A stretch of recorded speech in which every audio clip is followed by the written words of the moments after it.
So today I want to talk about a topic that I've kind of been thinking about and mulling over since I started on Whatnot, which is about 3 years ago, and then eventually moved to Posh Shows, and then eventually moved to TikTok Shop. And permanently right now, I'm selling on TikTok Live with pre-owned luxury in the pre-owned luxury category. And recently in February, I added eBay Live into my tool chest. And I say tool chest because I don't consider these outlets businesses. I don't consider live selling a business. I consider it a part of your business, a attribute, an option to advertise yourself in a live commercial kind of way. But after selling on all of these platforms, I don't consider it a real form of business. And some people will look at me like I'm batshit crazy because you could make a couple $1,000,000 in a live show. I've made, and the most I've ever made in one live show was $73,000 in sales. And that was on Poshmark. It was insane. The very first month I sold on Poshmark, I made $110,000 in sales. There or about, I can't remember exactly, but it was about $100,000. And at the time, I was in competition with some sellers that had just started live sales as well, ones that y'all have followed on YouTube for a very, very long time. And we don't have to talk about those folks because that's not the point. But the point is that I was offered a situation with really great timing on Poshmark and on Whatnot, where I had all eyes on me, and live selling was something that was super new, and you had a whole bunch of resellers in the room blended with customers that wanted to buy your items and enjoy themselves, which would be a new feature selling live at the time, about 4 years ago, 3.5, 4 years ago, on Whatnot, and then on Posh Shows. So I sold on Posh Shows for about 9 months, almost a year. Whatnot full time was, I want to say, about 8 or 9 months. I built up about 8,000 followers. And then I was kicked off of Whatnot because I started talking my mind and talking about the truth that I felt about what was going on around me in the category. Same thing about Poshmark.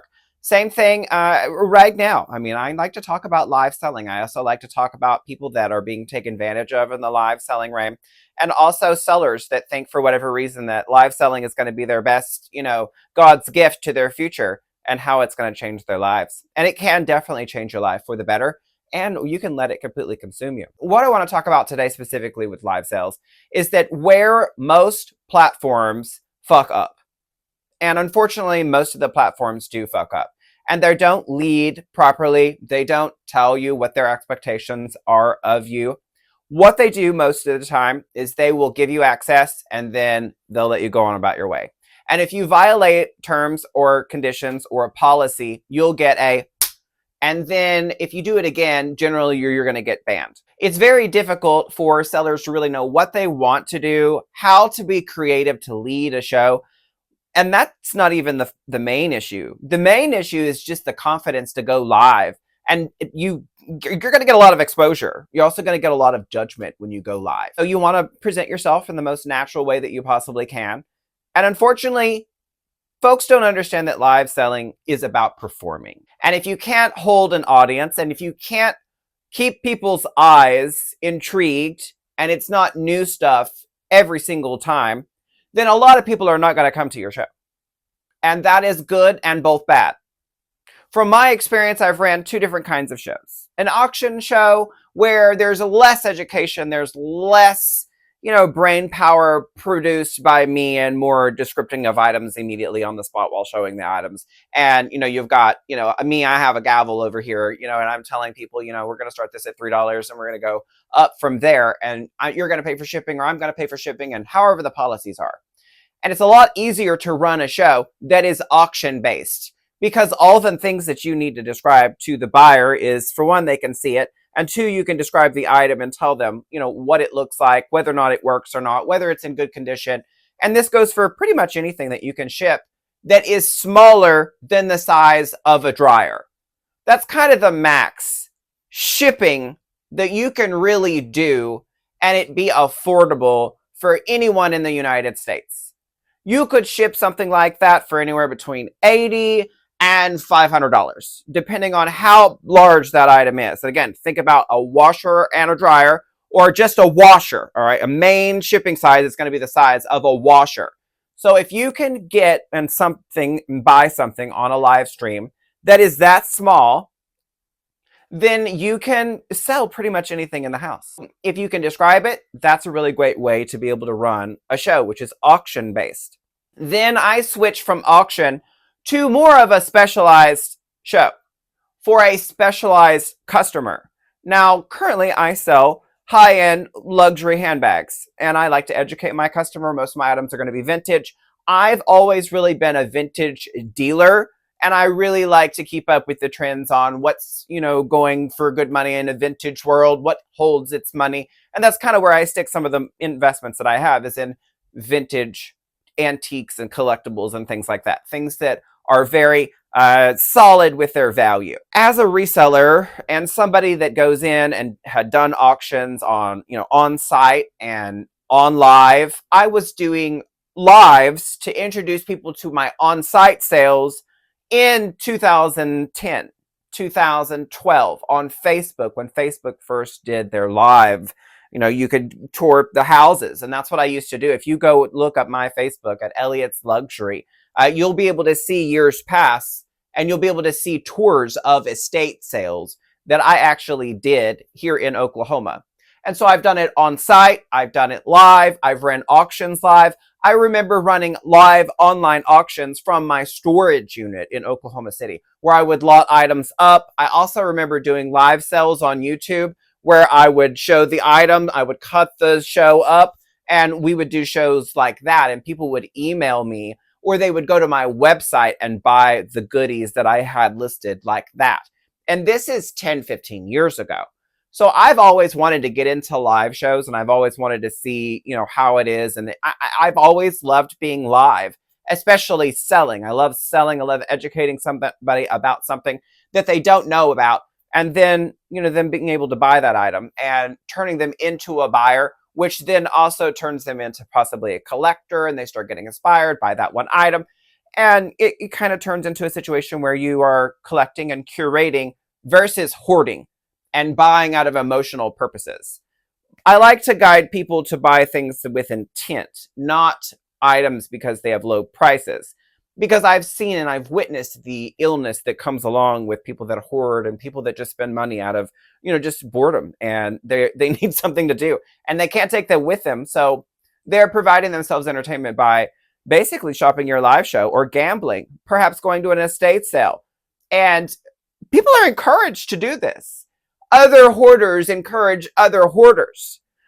For instance, a couple of days ago, I saw somebody on Reddit that had just admitted that they had gotten rid of their whatnot addiction. And in the comments, you've got whatnot sellers and whatnot addicts that are encouraging them to continue their bad habit and to become a reseller, because that is the newest thing, and it's always been the thing of people that collect and curate things. Well, I'm a reseller, so it's healthy. When they're not reselling, they're just hoarding. And it doesn't become about value and investment. If I spend this much money on this item, I could get this much money in maybe a year or more. And if I don't, I'm going to get rid of it all because it doesn't serve me a purpose just to store it all the time. And depending on what industry you're in, you might keep an item for a year, maybe 6 months, maybe 2 years. If you're someone like me and you're selling high-end luxury items that are very specific, sometimes it can take 3 to 5 years to sell an item. And if it's worth keeping in good condition and you pay low enough price for it, I don't know about you, but I'm completely fine taking a rental cost or a storage fee of a couple $1,000s for a couple years on an investment I paid $300 for.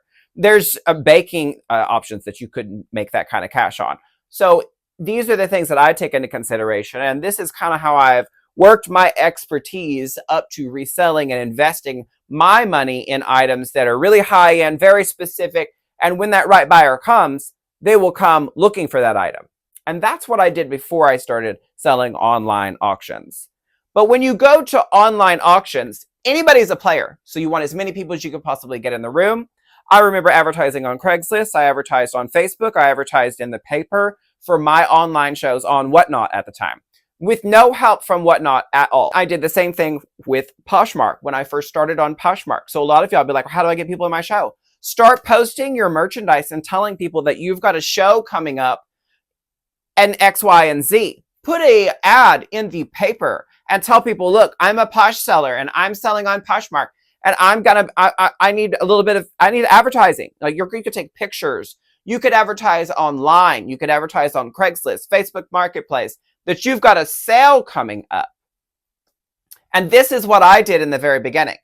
And I started to realize that I was doing all the footwork and all the third party seller, the other third party in my A to B situation here, the C, which should have been Whatnot or Poshmark, all they had done is set up the platform for me and I was expected to perform. And a lot of people need a lot more guidance than that. Poshmark does not have a weekly or a monthly check-in with their live sellers because they've allowed too many people to become live sellers. Same thing with Whatnot. There's a manager for different sections, but most of the time the managers are some $15 to $21 an hour employee that's never sold, that's never spent hours and hours and hours behind a screen selling someone, or they have one-dimensional sales experience, like they've only been in front of a camera. So they don't know the civil novelties of just selling, all right? Because for me, I think the best live sellers are ones that actually have sold to you in multiple different purposes. I have sold door-to-door vacuums. I have sold Christmas light installations. I have sold lawn services. I've done all that just as a kid, going door to door. And that was at very young age. So I was always very used to approaching different scenarios. A majority of my customers are going to be female. Most customers are going to be females. The largest consumers in the world are going to be females. And so if you can align with your customer and you come really quick with whatever the hell it is that you're selling, 9 times out of 10, I can get someone sold if I think and I really love and believe, in the product. So when you start selling live, I can't help the person on the other side because I can't see them. I don't know them. I don't, know their situation. I don't get a good feel for them. And it works with you and against you because you can put all this effort into selling somebody something that, for one, can't afford it, doesn't qualify, can't buy today, is too young to even consider that item. And you don't get those qualifications when you're watching someone or selling to someone live. It's just like now, I have no idea who's going to watch this. I feel like it's like selling blind. And when you're selling high-end items to people that may have an issue, may have a problem, an addiction, they may be in poverty, they may be in a situation where they're literally doing buy it now on every item that they're buying. I have had people that have racked up a $10,000 or $15,000 buy it now, pay later bill in my shows before. And if I had known that they were putting themselves in a situation like that, I never would have encouraged them to buy something or add it to their collection. It's not my business. But what it is starting to become my business when they disappear. And then they say, hey, look, the reason why I've been in your show anymore is because I'm paying $450 a month on the purses that I bought from you for the last, 6 months. And it's like, wow, oh, I thought you were in a situation where you could afford to shop with those bags. I had no idea that you were going to pay interest and you were going to finance these items like that. Like, again, it's none of my business, but for you to come to my show all the time and then you act as though you can afford to play, it's a lot different of a situation when you're selling like a high-end sale. This is the price, this is what I can do for you. It's completely photographed. Let me model it for you. Is this a bag for you? Versus, we're going to start this bag off at $1 right now. This is what it looks like. This is the color. Let me model it for you. And we're going to set the price at $1 now. Bloop. That's way less work than it is to educate a customer about the quality of the leather, the color, the style, how you would wear it, how you style it. This is what it looks like right now. This bag is very trendy right now. It looks like a Fendi spy bag. You get where I'm going? So one is educating the customer, encouraging the customer to buy this item and, kind of asking this customer if this item works for them. Where one is anybody can play today. Why would not bid on this at $1? Because everybody can afford $1, right? So you get people that turn into fiends. And the dollar store people are very addictive. They spend way more money than what they ever could have thought. Their return rates are very high. Buyer's remorse is a real issue. And people start turning into a reseller all of a sudden because there's no way for them to consume all the products that they continue to buy, but they continue to buy. And then you have hosts and businesses that specifically target that kind of personality. And they know that you're going to be there because as soon as it's $1, then you're going to bid. And enough of those people start going into a show, and all of a sudden you have an auction where people are forced to spend more money than what they really wanted to get the item because they're not focusing on the item. They're focusing on winning because it turns into a gambling addiction.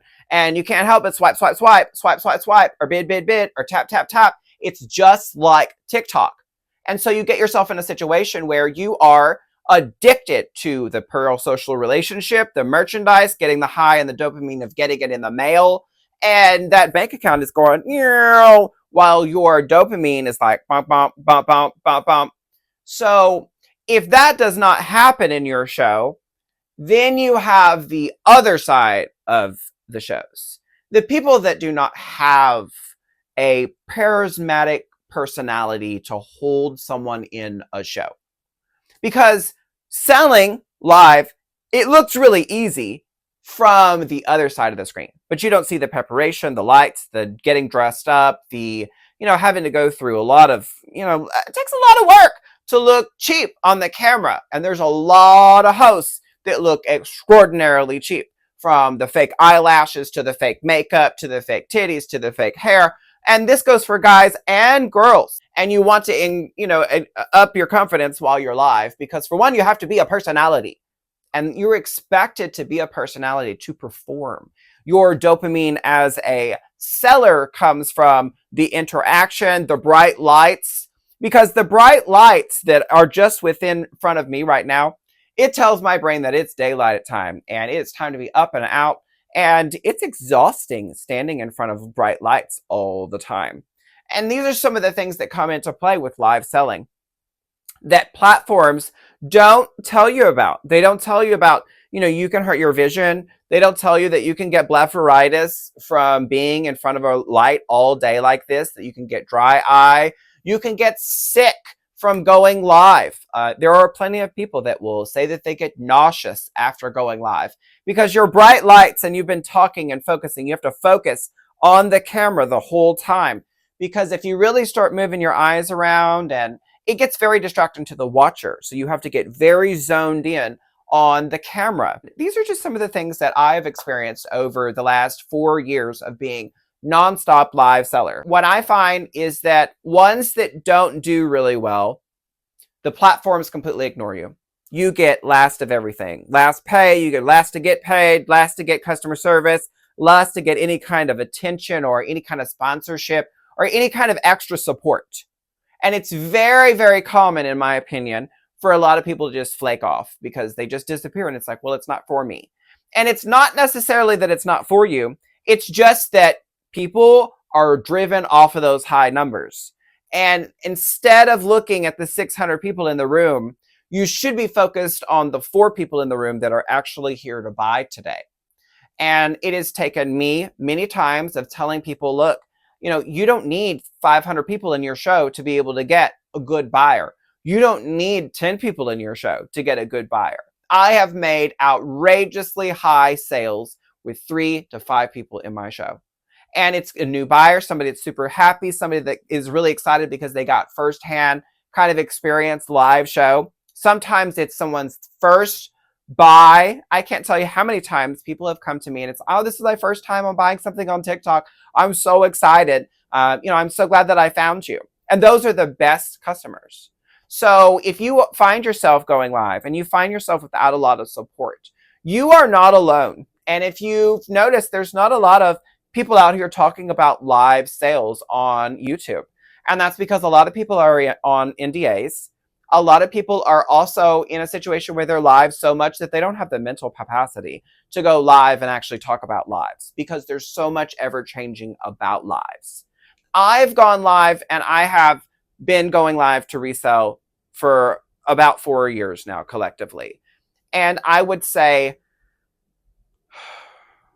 tens of thousands of hours I have spent live interacting with people that I have to qualify to be my customer. And when you are live selling, you have to decide whether you want everybody as your customer or if you want to get the customers that resonate with you.